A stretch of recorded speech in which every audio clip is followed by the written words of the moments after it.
Let me ask you, can you articulate what you do so clearly that a small child would understand what you do? Stay tuned to discover how you can clarify your messaging.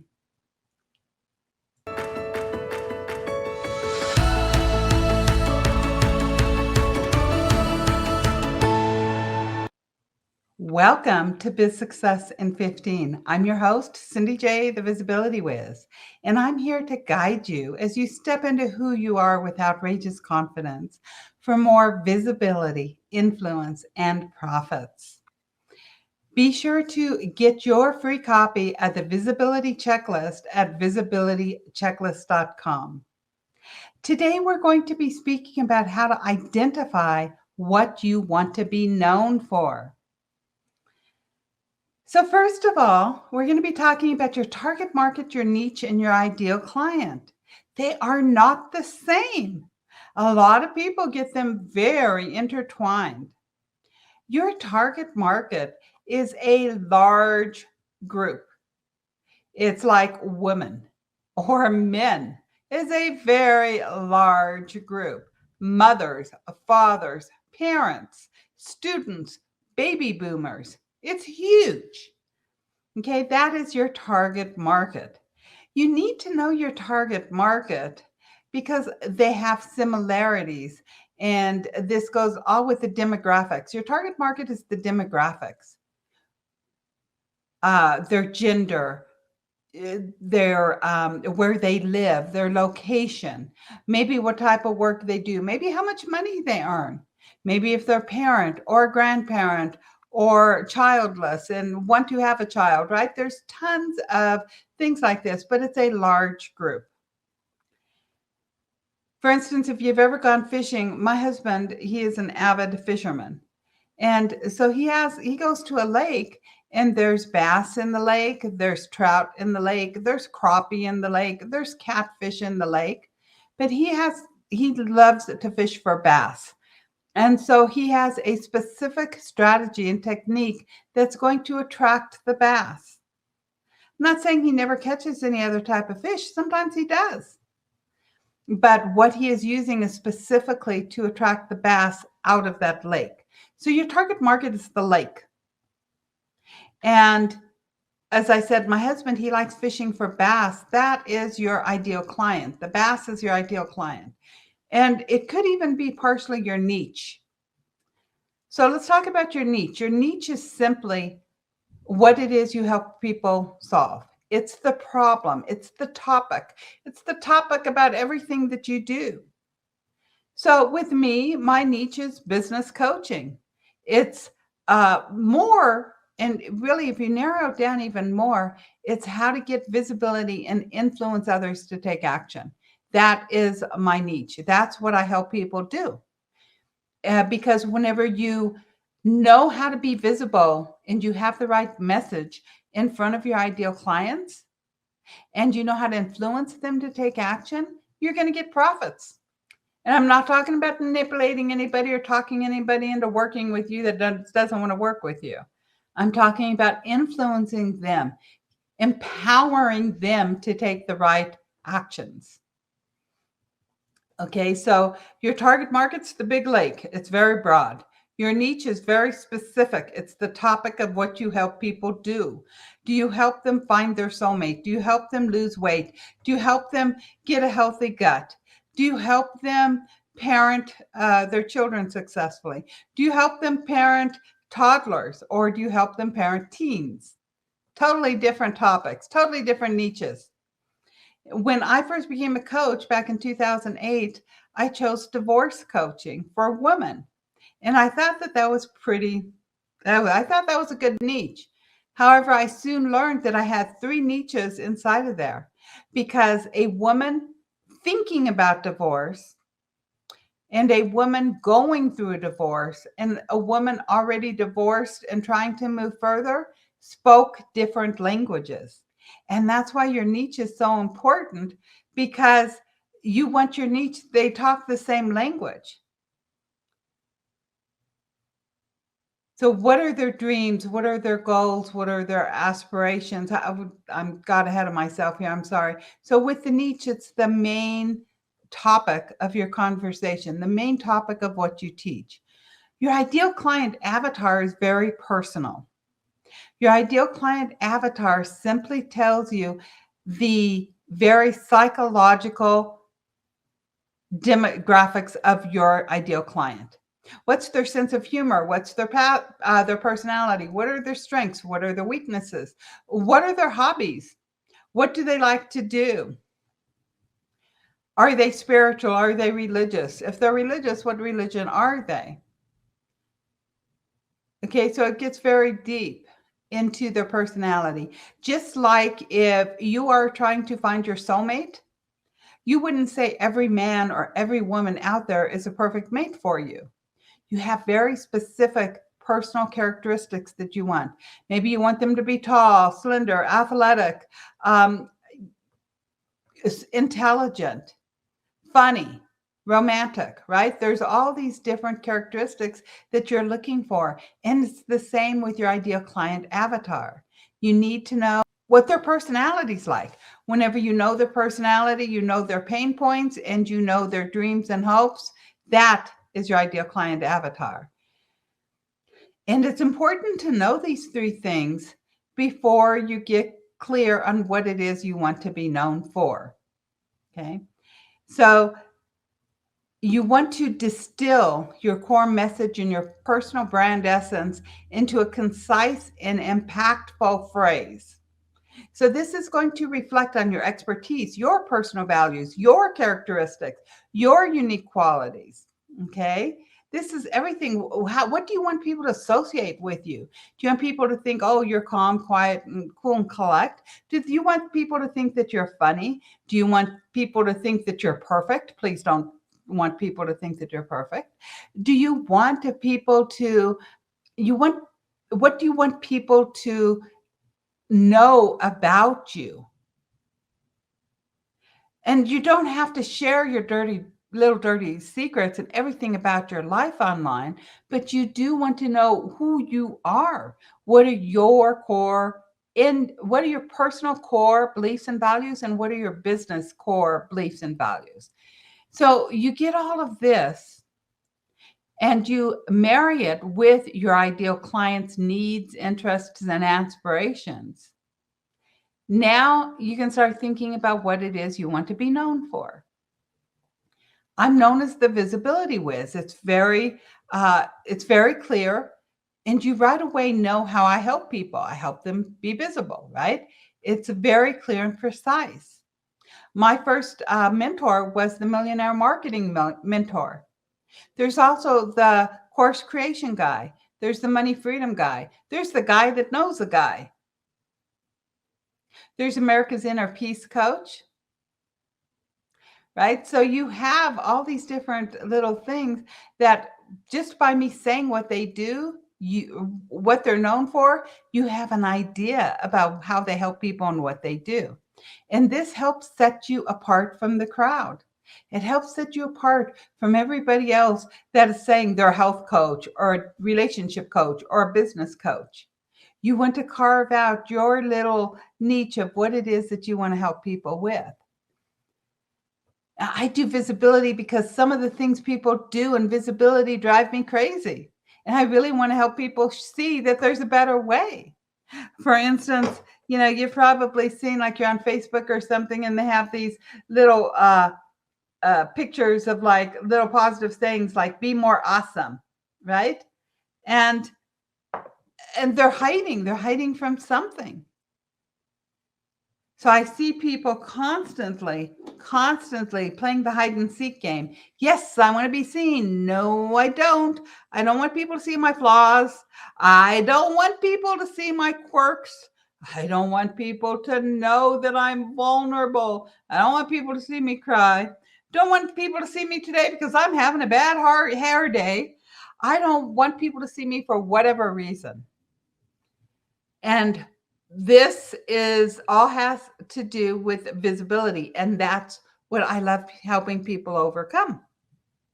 So what about you? What do you love helping people overcome? So whenever you know your ideal client's needs, interests, and aspirations, and you know what it is you want to help them with, now you need to think of short phrases. So you want to brainstorm short phrases. And after you brainstorm a whole bunch of them, I urge you to get maybe 10, 20, 30 of them, as many as you can. And then start asking your current clients which ones they like. Ask your colleagues which ones they like. And if you want to, you can also ask your friends and family. So why do I have it this way? You ask your clients first because you want to get more clients. So if your family, something really resonates with your family, but it doesn't resonate with your clients, it's not going to do you any good. It's very important to get feedback from your clients or your leads because they're the ones that you're wanting to attract. Your colleagues also are going to know a little bit more and they can give valuable feedback. But your friends and family, unless they're in the same business as you, they may not be as objective as your clients and colleagues. So your statement needs to be an accurate representation of who you are and what you stand for. So your 15-minute challenge this week is to take out a pen and paper and brainstorm 3 to 5 word statements about what you want to be known for. Okay, it's so important because when you know what you want to be known for, everything falls with that. That goes with your core message. What do you want to be known for? I want to be known as a visibility whiz, as I stated earlier. Why? Because it really breaks my heart whenever people are trying to be professionals and they're not showing up as their authentic selves. I want to help them overcome whatever fear, whatever's holding them back from showing up and being who they are. So that's, part of my why is I truly want everybody to have a fun and profitable business. And all of this goes with the visibility because you didn't go into business to be miserable. And do you know how many people out there have created businesses they hate? And even if you're successful, doesn't mean that you've created a fun and profitable business. I interviewed a gal once. She had a multi-million-dollar business that she hated. She hated it so much that it got her physically sick. And so she was unable to work for a year. During that year, she really took stock of who she was, what she wanted, what she stood for, what she wanted to be known for, and most importantly, what strategies aligned with her that she wanted to use. So she dumped that business and she created a new business, one that's actually fun to her. It's fun, it's profitable, it's giving her what she wants because it aligns with her. So money is not the end all. Just because you have money does not mean that you have a fun and profitable business. Fun is the key word, something that aligns with you, that you enjoy doing. And so really brainstorm and think about, what do you do? Why do you do it? Why is it so important to you? Because this is going to help you create that 3 to 5 words that you can say where people know what you are. When you have that 3 to 5 word statement, then people will start Googling that statement and you start shouting that statement everywhere. And you start always introducing yourself. Hey, I'm Cindy J, the Visibility Whiz. At conferences, I tell people I'm Cindy J, the Visibility Whiz. I've had people find me and tell me, I couldn't remember your name, but I remembered you were the Visibility Whiz. And they Google me and they find me. This is really an important factor, especially if you have a very common name like Susie Smith or John Smith, right? There's billions of them. When you Google Cindy Holbrook, you're going to find Cindy Holbrook, a Harlequin romance writer. You're also going to find some coaches and some other people, but not business coaches or life coaches, but like sports coaches. There's a sports coach out there named Cindy Holbrook. There's Cindy Holbrook, the Harlequin romance writer. So Cindy Holbrook, it's a common name, but it's not super common. And whatever your name is, unless you have a very unique, strange name, there's going to be other people out there with your name. So you want to figure out something that is going to, that people can remember, and that's going to help you be very easy to find online. If you put the Visibility Whiz in any social media platform, you're going to find me. I can't say any of them. I'm not on TikTok. I'm on Twitter. I'm on Instagram. I'm on Facebook. I'm on LinkedIn and on Pinterest. And any of those, if you put in the Visibility Whiz, you will find me, because that's how I have branded myself. And when you have this word, this term of what you do, it helps people find you. Super important. It sets you apart from the crowd, and it helps people find you. Hopefully you've taken your 15 minutes and brainstormed what you want to be known for. And I want to give you some examples of some 3 to 5 word statements. And this might inspire you, and you can think of it. So first of all, like, I am known as the Visibility Whiz, and I'd mentioned some before. So you could be the sustainable fashion advocate or the beauty fashion advocate, right? You can be the innovating digital marketer or the innovative digital marketer. You can be a passionate travel blogger. You can be a healthy lifestyle enthusiast. You can be an environmental activist. You can be a tech geek and innovator. You can be a culinary adventures master, a financial freedom coach, a digital nomad, an animal welfare advocate. And all of these talk about what you are. So you can use words, and you've seen them. Like, I know there's somebody out there that calls herself the visibility queen. And I believe there's also, you could use a visibility strategist. But why did I use Whiz? I used Whiz because I'm playful, I'm fun, and I like creating magic. I believe magic happens in our lives. Whenever we change our actions and we change our thoughts, man, magic happens. So I love being the Whiz. It correlates with my personality. It's more fun. It's more lighthearted. But if somebody's really like facts to the books, they're going to be like the visibility strategist, the visibility mentor. The visibility queen is a little bit more fun.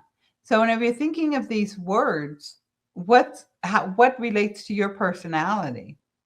Visibility is what I help people do. Whiz is who I am. But also, sometimes you can just have a tagline that you attach all the time. So, such as empowering women in tech, inspiring female entrepreneurs, empowering youth voices, raising awareness on mental health, adventure, travel, and wanderlust, leading with purpose and passion, inspiring positive parenting. You could be the positive parenting coach. Okay. So I really like it whenever you say who you are versus these. These are more like sort of like little taglines that you add on. But if you choose one of these, you want to use them constantly. You cannot say it too many times. It's creating beauty with words, celebrating diversity and inclusion. So there's a lot of things that you can do with this. Play with it. Have fun with it. Whenever you decide what you want to be known for and you start sharing it everywhere, you start having podcast hosts or summit hosts introduce you as Cindy J, the Visibility Whiz, or whoever, whatever you decide you want to be, then that's how you get known. And remember, there's absolutely nothing wrong with you deciding what you want to be known for.